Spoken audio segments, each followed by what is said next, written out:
An eighth grader is old enough to start differentiating between the right and the wrong. But that is the same age at which kids usually choose the wrong path unknowingly.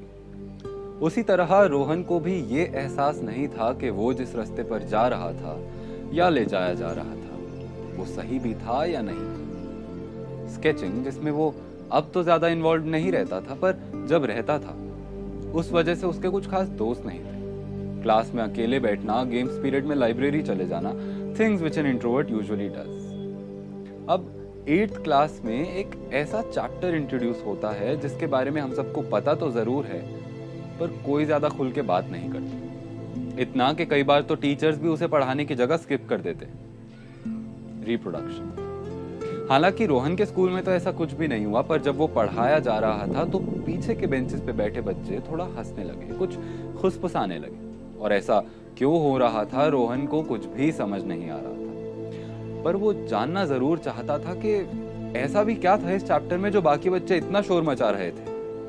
अब क्योंकि दोस्त थे नहीं, अपनी teacher और बड़ी बहन से पूछने की उसमें हिम्मत नहीं थी, और प्ले स्टेशन वाले इंसिडेंट के बाद तो अपने पेरेंट्स से वो कुछ भी शेयर करना लगभग पूरी तरह बंद कर चुका था। इसलिए उसने हेल्प ली गूगल की और लिख दिया एक बहुत ही सीधा सा सवाल कि व्हाट इज रिप्रोडक्शन, जिसका उसे एक बहुत ही सीधा सा जवाब मिला तो सही, बट साथ ही साथ ढूंढते ढूंढते उसने कुछ ऐसी चीजें भी देख ली जो उसे नहीं देखनी चाहिए थी। कुछ ऐसी चीजें जिसके बाद उसे बहुत अच्छे से समझ आ गया कि बाकी बच्चे उस चैप्टर को पढ़ते हुए इतना क्यों हंस रहे थे। अब बात ऐसी थी कि रोहन के पास अपना फोन नहीं था, इसलिए उसने ये सब लैपटॉप पर देखा था। और एक दिन अंगद ने लैपटॉप की ब्राउजर हिस्ट्री चेक कर ली।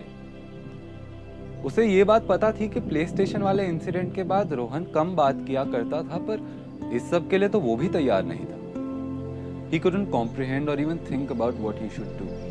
If he should sit down and talk to Rohan about it, or should he just slap him right into his face and scold him for what he did? Trying to do the right thing, Angad sat with Rohan and tried to make him understand what it all meant.